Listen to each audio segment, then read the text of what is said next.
The Curious Case of Michael Jackson. Back in 2003, there was this documentary made about Mike, um, about this guy named Martin Bashir. And it was over an hour or something. It came on TV and whatnot. And afterwards, there was this big controversy because it said he edited, the guy edited all kinds of funny ways to make Michael look bad and whatnot. But if you saw it, or if you didn't, you can find it online.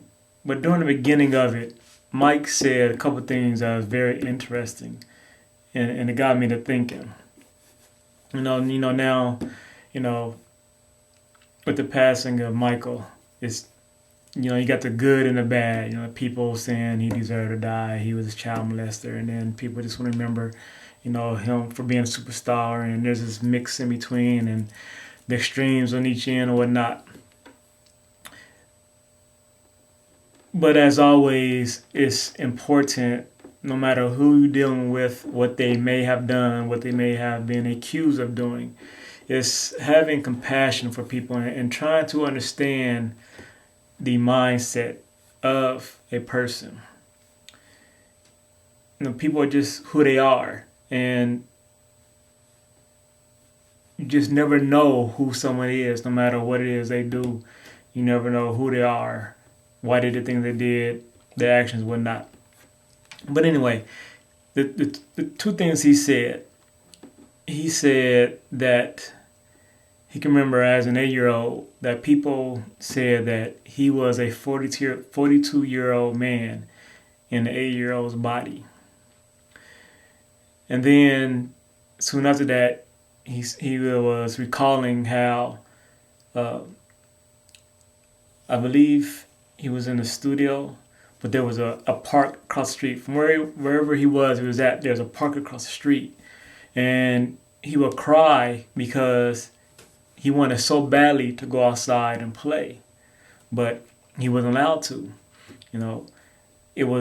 His life was so much revolved about him being this star, being a professional, being part of Jackson 5 and doing that, and we all know this, he wasn't able to live that normal childhood. And this is something that a lot of childhood stars go through.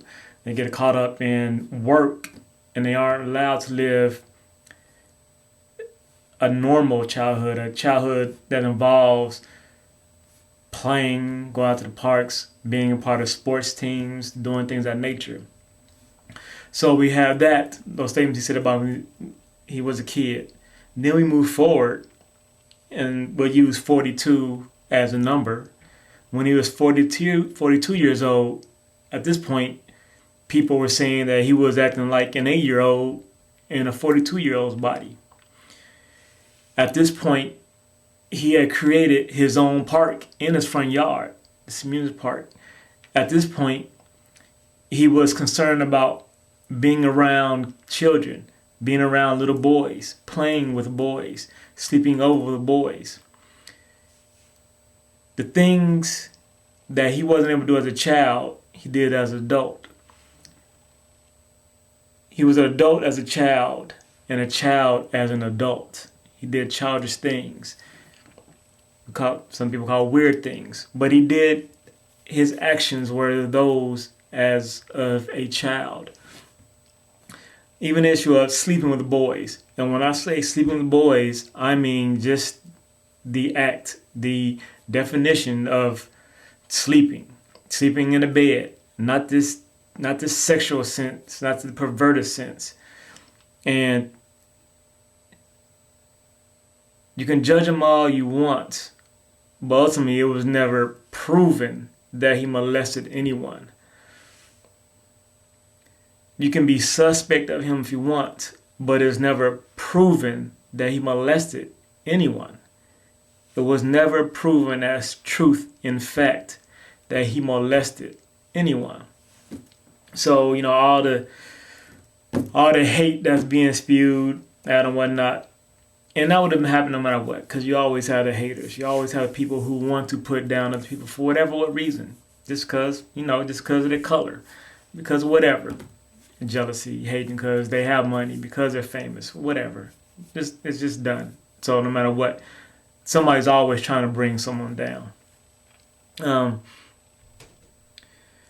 and then on the issue of him sleeping with boys, having sleepovers, even if he didn't molest, there are still people who find a problem with a grown man wanting to sleep with boys. And I really don't see the problem in that. I think we as humans, as people in this current society, maybe the United States, or we tend to jump real quick to the sexualization of things. It's always some undercurrent of it's got to be something sexual. So I'm gonna give you two instances. For one, we have Michael. Why isn't that Michael just couldn't want to sleep with these boys in the same bed since? Just because he wanted to show, he felt that that was a way of showing his love, that letting these boys know that there was someone in this world that truly loved him, that maybe they weren't getting love and affection at home with their real fathers, that Mike loved them so much that he felt that that was a way to show it, that he was there for them, that there was somebody in this world there for them. Why couldn't it be that? Why does it have to be a sexual? And thing is, if it is okay for a father to sleep with their son, and you would say it's okay, I hope you would say it's okay, and I hope you guys out there who are fathers wouldn't try to take some super manly route and say, well, I wouldn't sleep in the same bed with my 9-10-year-old son. Well, if he wanted you to, if he felt it need to make him secure, would you do it? If not, then ultimately maybe there's a problem with you. Maybe it is. You need to look into that. So if it's okay for a father, and the reason you would say it's okay for a father because he's his father, his biological father, and because his father has love for him, well, what if Mike is able to have as much as the love as a father will have for his son? Why couldn't he have that same love for another child, someone else's son? You don't know that he couldn't. So to me, it's wrong to automatically assume that he couldn't, because once again, you're taking that perverted route, that sexual. Oh, a grown man shouldn't be sleeping with a boy. That's just wrong. Once again, if it's okay in one instance, and you can say they're different, don't relate, but we're talking about a man showing his love for a child, whether it's biological or not. It's the action of love. And so the relationship between two people shouldn't have to do anything with the showing of love or the sex of a person, male, female, female. Shouldn't have to do with anything with the showing of love. And then another example is something I've been thinking about recently. I have 5 children. I have 2 girls, 2 teenage girls. One is 17, the other is 15. When they were babies, I saw them naked. When they were babies, they saw me naked. Why is it once they get to a certain age that it becomes a problem, that it is unnatural, if you will, inappropriate for a child to see their parent? It goes both ways. For a boy to see his mother, for a girl to see his father, for a father to see his daughter, for a mother to see his son. Why? Because once again, we start to sexualize things. Like if if I saw my daughters naked, then all of a sudden I want to have sex with them. And so, there again, we're too quick to want to sexualize things. Why should it be a problem to be seen naked, no matter what the age? If it's done at one point in time, why can't it be done at another? Why? Because of the sexualizations of everything. And so you always have to stop and question yourself. If you're in a mindset that it's wrong, in the Michael Jackson, Stephen Boy's case, and a parent seeing their teenage child or a teenage child seeing a parent, then maybe the problem is in your mindset. That the actual problem is with you. We need to stop and think and analyze things.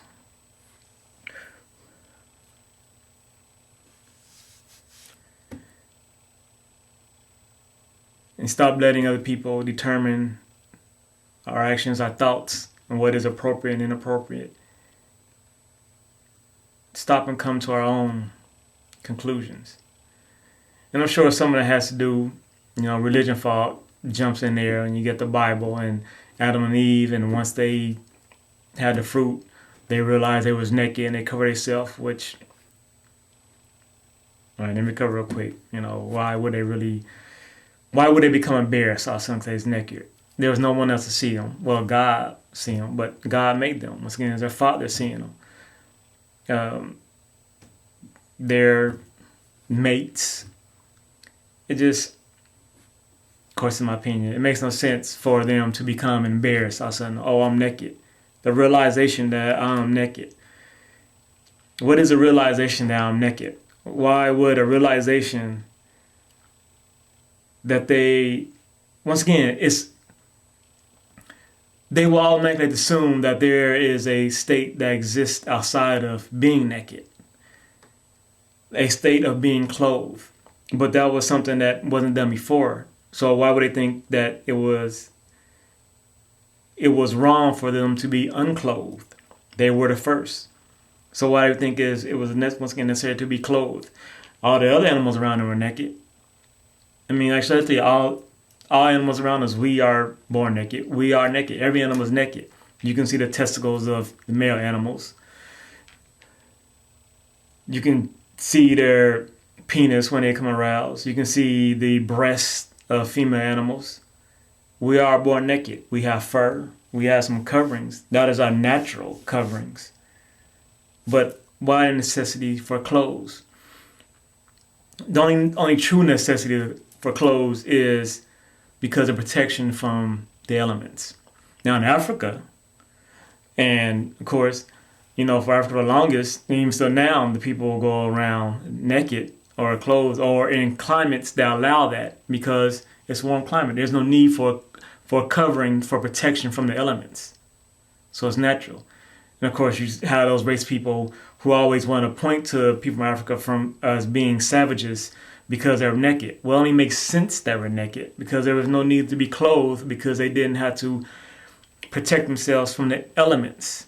And because they want to pervert in their head to sexualize being around each other naked. Once again, it shows the state of mind of people who make that judgment, who say that it's wrong, who call them beast animals because they lived in this lifestyle. You can't live in Ohio in a winter without clothes, not without becoming deathly ill and possibly dying, or in a extremely heated place where the sun is bearing down on you, burn you. Well, they do in Africa a little bit, but they have the huts. But you know what I'm saying?